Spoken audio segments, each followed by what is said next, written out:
Bom dia, boa tarde, boa noite a todas as mulheres, a todas as pessoas que estão ouvindo.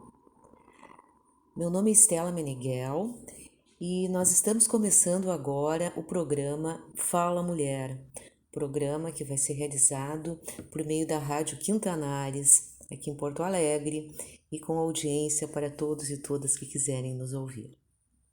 Então, em primeiro lugar, eu gostaria de dar boas-vindas a todos e a todas que nos ouvem e também ao programa. Essa é a primeira, o primeiro programa que nós estamos gravando. Então, eu vou começar me apresentando.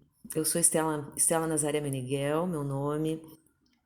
Eu sou médica, sou sanitarista, trabalhei toda a minha vida com saúde pública, saúde coletiva. Atualmente sou professora na Universidade Federal do Rio Grande do Sul e trabalho nessa área, continuo trabalhando nessa área da saúde coletiva, né, de uma saúde para a população. Nesse trajeto de vida, eu trabalho com alguns temas de pesquisa que dizem respeito às mulheres. Então, eu começo trabalhando na minha vida profissional, comecei trabalhando na vigilância epidemiológica, trabalhando com doenças transmissíveis. Então, por muitos anos foi esse o meu tema de estudo, de trabalho, de interesse. E após um evento, eu comecei a trabalhar com as violências. Né? Isso começou com um doutorado que eu fiz e que eu trabalhei a violência em relação a jovens e adolescentes. Era violência intrafamiliar, violência perpetrada dentro da família, também na escola, né, em outros ambientes. E eu fui seguindo nesse caminho e me interessando cada vez mais pela violência contra a mulher, violência contra as mulheres, que é o tema que eu trabalho ainda hoje. E em relação a esse tema, eu desenvolvi muitos estudos quantitativos, como a gente chama, ou seja, são estudos que buscam entender, buscam coletar, buscam analisar estatísticas, indicadores, casos notificados, número de casos de mulheres ou de pessoas que sofreram violência, que tipo de violência essas pessoas sofreram. Né? Esses dados são muito importantes para a gente ter uma ideia, né, das estatísticas sanitárias, porque com essa ideia, nós vamos realizar políticas, né, organizar políticas de controle. Então, é muito importante para os gestores, né, para as pessoas que trabalham com políticas de saúde, que elas saibam quem que está sofrendo violência, quais são os lugares, né, onde esses casos acontecem em uma quantidade maior, qual é a idade, qual é a raça-cor, qual é a identidade sexual, né, qual é a ocupação dessas pessoas que são vítimas e também dos seus agressores. Então, isso é bastante importante para a elaboração de políticas públicas. Mas eu sempre me interessei também pelas ferramentas, pelas estratégias, né, pelos elementos que a gente pode dispor, inventar, criar e construir para enfrentar essas violências. Então, que tipo de trabalho que a gente pode fazer para ajudar as pessoas, as mulheres, os jovens, as crianças que estão vivendo, que estão sofrendo esse tipo de agravo. Então, eu também dediquei bastante tempo, pesquisas, e é o que eu venho fazendo atualmente, é desenvolvendo uma pesquisa que são grupos de mulheres enfrentando as violências. Então, dentro dessa perspectiva, dessa pesquisa, desse trabalho com jovens, a universidade, mas que também tem um trabalho extramuros, um trabalho na comunidade, surgiu a ideia desse programa, que foi acolhido então pela rádio, o Fala Mulher. Fala Mulher. Fala Mulher significa que nós queremos sim falar com as mulheres, né? Queremos falar, queremos intercambiar, queremos dialogar, mas também com os homens. Né? Não vamos excluir os homens sensíveis, os homens, né, que são os nossos aliados, nossos parceiros, nossos filhos, nossos irmãos, nossos parentes, nossos amigos, né, nossos colegas de trabalho e também nossos aliados na luta por uma sociedade mais igualitária entre homens e mulheres, entre classes sociais, entre raças diferentes. Uma sociedade mais igualitária significa uma sociedade menos violenta, uma sociedade mais inclusiva, uma sociedade onde todos são iguais, são irmãos. Nessa apresentação, eu queria dizer também para vocês que eu não sou radialista, eu sou professora. Então, eu não tenho né, nem a bagagem, né, a bagagem teórica, técnica de alguém que trabalha na rádio. Então, isso certamente vocês sentirão lacunas, né, nas minhas apresentações, na maneira que eu tenho trabalhado, hesitações muitas vezes, imagino que vai ter, né, assim como a modulação de humor, né, porque na realidade há dias que a gente está mais contente, tem dias que a gente está mais alegre, tem dias que a gente está mais triste, tem dias que a gente está mais tímido, né, e que a coisa sai de uma forma mais truncada ou hesitante, ou, né, então isso certamente vai acontecer nesse programa, assim, eu não garanto uma uniformidade, digamos, na maneira de me apresentar, de falar, de manter essa conversa. Mas a gente pensa em estar com vocês inicialmente a cada 15 dias, depois, na medida que a gente conseguir tomar mais, né, mais ação, se envolver mais no programa, a ideia é que a gente possa estar com vocês semanalmente. Então, qual é a ideia desse programa? Essa ideia desse programa me acompanha há muito tempo, Desde aqueles anos que eu estudava, que eu pesquisava no doutorado, como eu falei para vocês. Nessa época, eu li várias... eu já tinha dito que eu trabalhava com doenças transmissíveis e passo a trabalhar com violências. E para trabalhar com as violências, a gente precisa de uma bagagem, do suporte que venha do campo da psicologia, da saúde mental. Né? A gente não, né, o trabalho com uma doença física, não que não se deva ter toda a consideração, o acolhimento, né, e o respeito o respeito aos tempos das pessoas, em quaisquer doenças, em quaisquer momentos que a gente esteja trabalhando com as pessoas e não só as pessoas doentes, as saudáveis também. Né? Mas para trabalhar com a violência, o aparato, o aporte da saúde mental, da psicologia é extremamente importante. E nessa época, então, eu comecei a ler uma psicóloga, na realidade ela é uma psiquiatra junguiana. O nome dela se chama Clarice Stiss e ela tem vários livros, tá? E esse que eu vou falar hoje um pouquinho mais é um livro que se chama Mulheres que Correm com os Lobos, que foi um livro que eu li então nessa época, um livro de uma mulher que se coloca como contadora de histórias, né? E que tinha um programa de rádio nos Estados Unidos, né? Ela morava nos Estados Unidos, de contação de histórias para mulheres. Então, como funcionava esse programa? E nos moldes desse programa que eu estou desejando trazer esse para vocês. Como funcionava esse programa? As pessoas escreviam, né, escreviam cartas, escreviam recados, escreviam bilhetes, contando excertos, pedaços das suas histórias, né, com problemas, às vezes com violências, com problemas relacionais, com questões de filhos, com questões de bloqueios, com questões de sofrimento psíquico, com vários tipos de questões. E a Clarissa, em vez de receitar um fármaco, um medicamento comprado na farmácia, alopático ou mesmo fitoterápico, ela receitava uma história, receitava histórias. Né? E essas histórias, elas se baseiam muito nas mulheres que correm com os lobos, no que ela chama do mito ou do arquétipo, tá? Que é algo muito semelhante ao mito, é algo como algo que todos nós humanos carregamos, sabe? Como figuras, como percepções, como imagens. Da mulher selvagem, da mulher selvagem. Então ela fala de como nós somos domesticadas, nós mulheres somos domesticadas na cultura. E ela busca sempre elementos, né, da mulher selvagem que ela considera similar a um lobo. Então, o que ela diz? Os lobos, e eu vou ler pedacinhos, tá, da introdução desse livro dela. Os lobos saudáveis e as mulheres saudáveis têm certas características psíquicas em comum: a percepção aguçada, o espírito brincalhão e uma elevada capacidade para a devoção. são profundamente intuitivos e têm grande preocupação com seus filhotes, seu parceiro e sua matilha.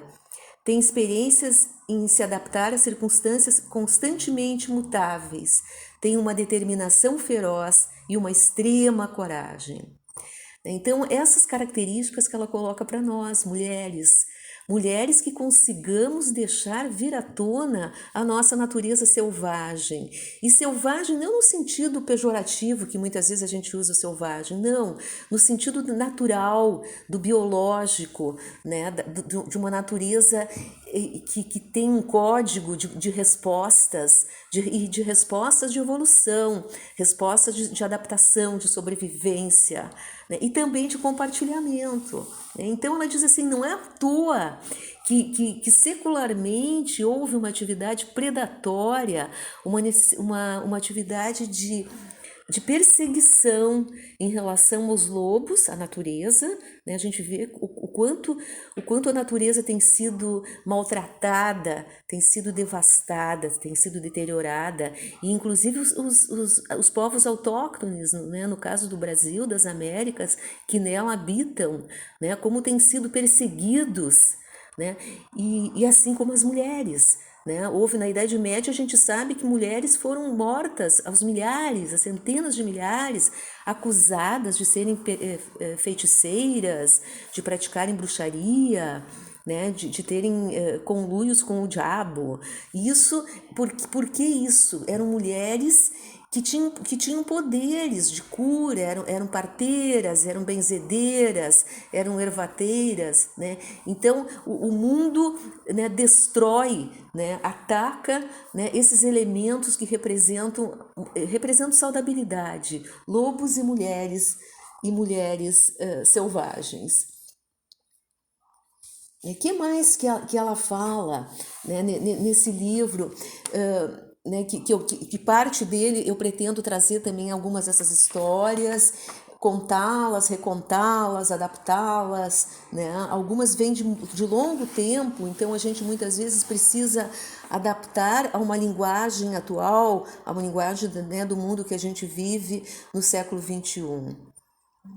Ela coloca também vários momentos, né, em que as mulheres elas foram completamente aprisionadas, né, percebidas como posse de alguém, né, então impedidas de manifestar e de expressar toda a sua criatividade, né, expressar a música, a dança, a corporeidade, né, a alegria.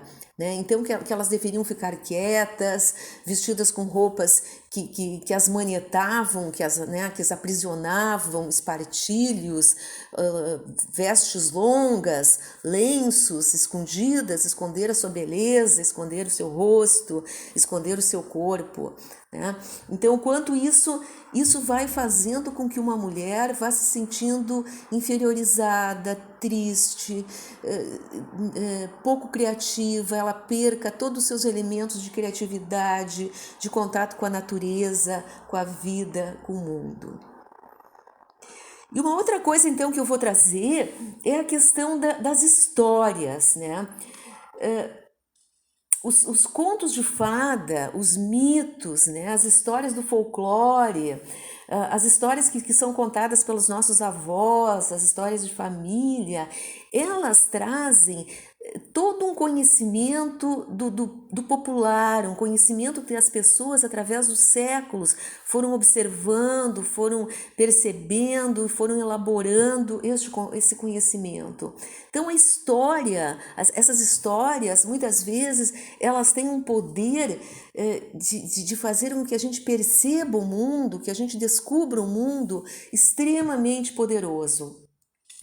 Extremamente poderoso. As histórias, diz a Clarissa, elas são bálsamos medicinais, né? Então elas têm este poder de cura, né? Ouvir e contar histórias, né? Essa função de contadoras, também de contadoras de histórias, é uma função que nos enriquece sobremaneira. Na medida que a gente conta, né? E às vezes a gente escolhe uma história para contar para uma pessoa que está sofrendo algum tipo de problema. Aquele problema faz a gente pensar e a gente lembra de uma outra situação, às vezes uma situação verídica de uma pessoa que viveu um problema similar e conseguiu ultrapassar, conseguiu vencer, conseguiu, né, resolver aquele problema. Então, contar para essa pessoa, né, como uma história, né, a experiência de outra pessoa, de outras pessoas que resolveram o mesmo problema, usando aquele caminho, aquelas ferramentas, aqueles artifícios, isso pode ser muito poderoso. Né? Isso pode abrir muito mais a percepção e a possibilidade de agir da pessoa do que um medicamento, que muitas vezes faz o contrário. Muitas vezes o medicamento faz com que a pessoa se acalme, entre aspas, que a pessoa esqueça daquele problema, ou queira esquecer.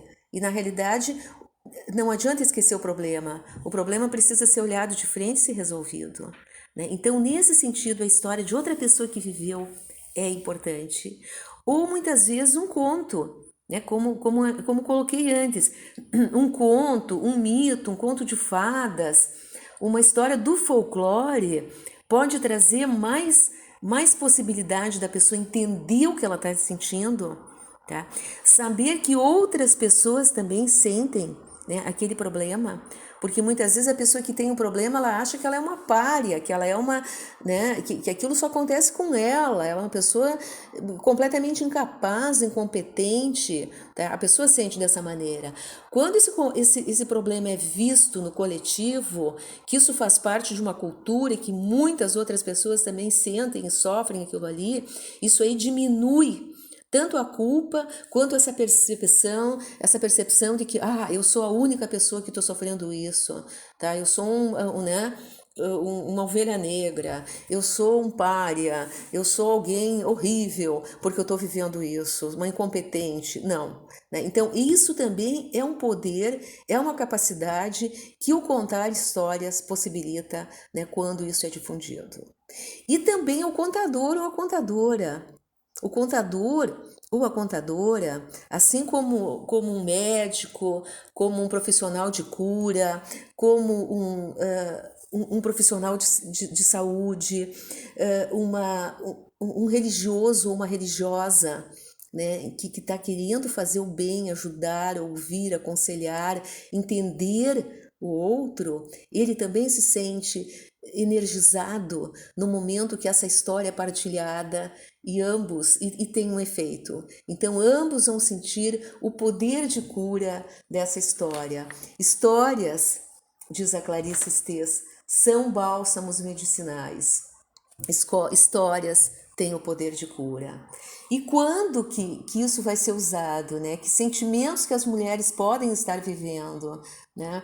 Muitas vezes é colocado como doença, mas muitas mulheres, pelos problemas, né? Pela situação que estão vivendo, elas vão se sentir áridas, cansadas, frágeis, deprimidas, confusas, amordaçadas, desestimuladas, assustadas, fracas, sem inspiração, sem ânimo, sem expressão, sem significado, com vergonha, furiosas, amarradas, sem criatividade, reprimidas, transtornadas. Tudo isso colocado como doença, e tudo isso são comportamentos absolutamente que pode estar acontecendo com quaisquer uma de nós, frente a violências, frente à perda de trabalho, frente a violências contra nossos filhos, contra nossos parceiros, contra nossos amigos, frente a perdas econômicas de trabalho, de casa, de bens. Então, frente à própria vida, né, as pessoas podem ter todos esses sentimentos de tristeza, de dor, né, de fragilidade, sem que isso se signifique necessariamente doença.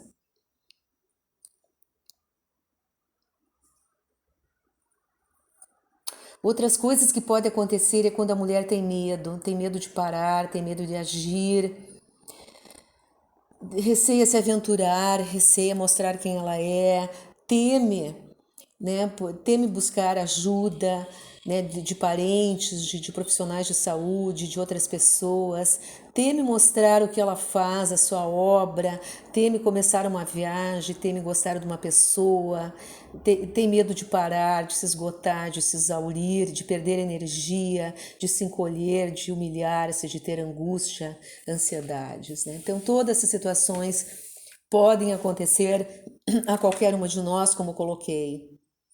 Isso, né, não é uma doença, né, de um momento, mas é uma doença de uma era, né, de uma época que visa muito o desempenho, visa muito a performance externa, visa muito, né, uma superficialidade que a pessoa nunca pode estar triste, nunca pode se magoar, é como se ela fosse uma perdedora, né, quando na realidade todos nós passamos por esses sentimentos. Isso é quase, dá para dizer que é quase uma epidemia da nossa época, né, em que as pessoas não podem se mostrar como elas são, não podem mostrar os seus verdadeiros sentimentos e acabam se sentindo extremamente impotentes.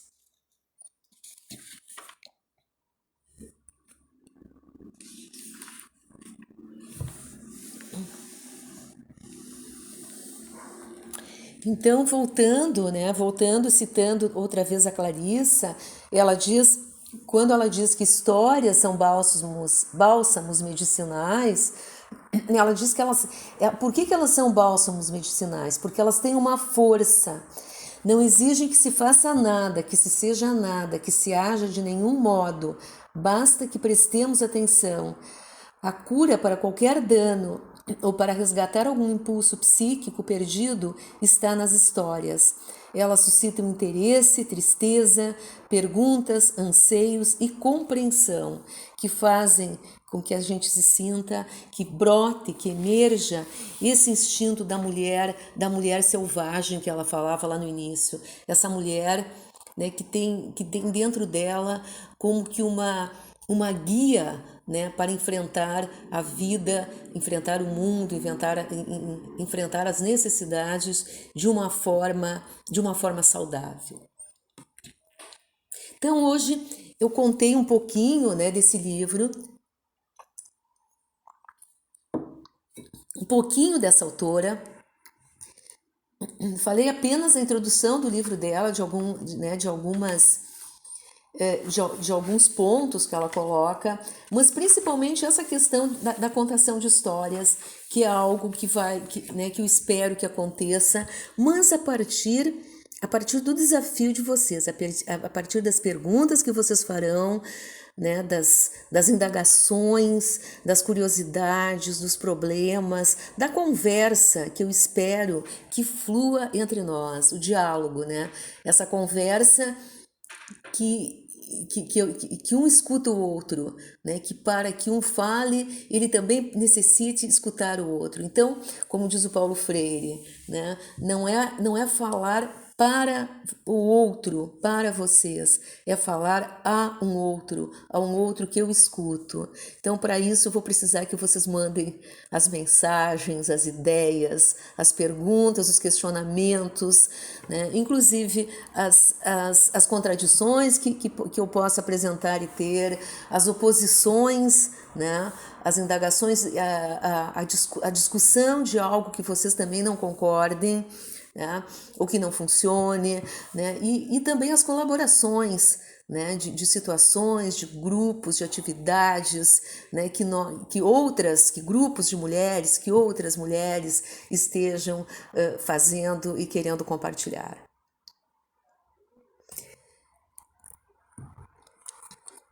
Eu penso também em próximos encontros de trazer uma outra autora, que ela é muito interessante, ela é muito potente também em termos dessa questão do diálogo via rádio. Ela se chama Xin Han, é uma chinesa que tinha um programa numa rádio estatal na China nos anos 60, 70, eu acredito.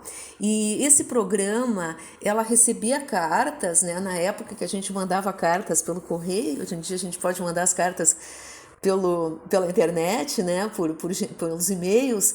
Ela recebia cartas e ela lia essas cartas na rádio, e a partir dessa leitura ela comentava, ela dava opinião, ela trazia elementos, né, para resolver situações, para auxiliar, apontava caminhos, apontava possibilidades e também mostrava uma profunda comoção, um profundo afeto, né, e uma partilha de afeto, né, o quanto ela se sentia irmanada, né, com essas mulheres que escreviam cartas. Então, em algum momento, nos próximos encontros, nas nossas próximas conversas, eu espero poder trazer um pouquinho também do que é o trabalho da Shin Han e ler. As cartas são muito longas, eu estava olhando um livro esse fim de semana, preparando essa fala para vocês. São cartas bastante longas, mas, bom, daí também vai depender do desejo, né, da manifestação de vocês, o desejo de ouvir alguma dessas missivas, de algumas dessas cartas. E já me dirigindo então para o final, agradecer a todos e todas que me ouvirem e que partilharem também, que quiserem me escrever, né? Eu acho que essa troca vai ser muito enriquecedora. Eu já me sinto enriquecida, né, com essas conversas, né, com essas missivas, né, com esses recados, com essas palavras que vocês vão me trazer, vão me presentear. Certamente me sinto. Eu queria então colocar de novo alguns aspectos então do funcionamento do programa, né? Ele vai ser então quinzenal inicialmente, depois ele vai ser semanal. O e-mail para contato é criticasrotas@gmail.com, tá? Aí vocês podem escrever. Quem vai fazer a coordenação, então, dessas escritas vai ser a Evirlene Fonseca. A Evirlene é uma sanitarista como eu. Nós trabalhamos num programa de ensino-trabalho durante a formação na Vila Cruzeiro, um dos locais com maiores taxas de violência, né, de iniquidades da cidade de Porto Alegre. Ali a gente trabalhou com esse tema, trabalhamos com as estratégias de enfrentamento na escola, na unidade de saúde. E a Evirlene depois fez um mestrado, continuamos colegas, amigas e parceiras, e ela vai fazer essa parte. Tá? Eu queria também agradecer, especialmente ao Dirney, que coordena a Rádio Quintanares, né, pela abertura, pelo carinho, pelo acolhimento a esse programa, a uma pessoa que não é radialista, né, que é uma metida apenas. Então, agradecer muito, muito né, a disponibilidade desse espaço. Espero que a gente faça jus a esse espaço, que a gente faça programas que toquem as pessoas e que tenham, né, que possam alavancar, que possam ajudar a que a gente, todos e todas, melhoremos, nos tornemos mais fraternos, menos violentos e que consigamos também espraiar, né, esse nosso desejo de igualdade, de antirracismo, de amor e não ódio entre nós, entre todos, né? A nossa sociedade precisa muitíssimo, né, de que a gente use todas as táticas, as ferramentas, estratégias possíveis, né, para diminuir a violência, nos tornarmos mais igualitários, né, e menos violentos. Então, eu termino por aqui. Agradeço também à rádio pela escolha da música que vai acompanhar esse programa, Maria Maria, né, uma música ícone das mulheres, do movimento das mulheres, e uma música do Milton Nascimento, né, essa pessoa admirável também, esse homem admirável, poeta, artista, e que nos brindou, nós mulheres e a nossa sociedade, com essa poesia. Poesia, assim como as histórias, também é uma maneira de aplacar a raiva, o ódio, né, a desigualdade e de aliviar as nossas dores, né, como um bálsamo para as nossas dores. As histórias, né, a música, a poesia, as artes, a compreensão entre nós todos humanos. Então, bom dia, boa tarde, boa noite, muito obrigada e até a próxima.